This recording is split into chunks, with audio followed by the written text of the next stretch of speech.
અંકલેશ્વર નગરપાલિકા દ્વારા તમામ વોર્ડમાં વિકાસના કામો કરી રહી છે ત્યારે વોર્ડ નંબર 4 અને 5માં આજરોજ ધારાસભ્ય ઈશ્વરસિંહ પટેલના હસ્તે ખાતમુહૂર્ત કરવામાં આવ્યું હતું। આ ખાતમુહૂર્ત પ્રસંગે જિલ્લા ભાજપ પ્રમુખ પ્રકાશ મોદી ઉપસ્થિત રહ્યા હતા। બંને વોર્ડમાં paver block, road, box drain સહિતના વિકાસના કામો આગામી દિવસોમાં શરૂ કરવામાં આવશે।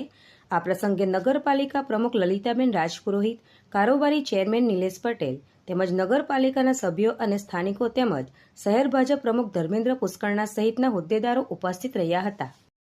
આજ રોજ નગરપાલિકા દ્વારા વોર્ડ નંબર 4 અને વોર્ડ નંબર 5માં વિવિધ કામો એટલે કે બ્લોક પેવર, બોક્સ ગટર અને અન્ય કામો થઈને 1,47,00,000ના ખર્ચે આજે અહીંયા ખાતમુહૂર્ત થયું। ત્યારે આ પ્રસંગે અમારા જિલ્લા ભાજપના પ્રમુખ આદરણીય શ્રી પ્રકાશભાઈ મોદી, નગરપાલિકા પ્રમુખ શ્રીમતી લલિતાબેન, કારોબારી ચેરમેન નિલેશભાઈ, આ વોર્ડના સભ્ય શ્રી લાલાભાઈ, દિગ્નેશ પટેલ,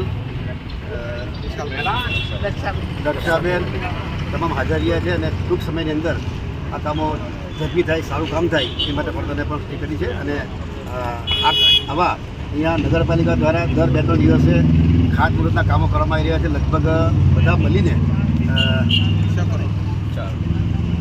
6 કરોડના કામો આ નગરપાલિકા દ્વારા ખાતમુહૂર્ત થયા છે અને ટૂંક સમયમાં શરૂ થઈને કામ પૂર્ણ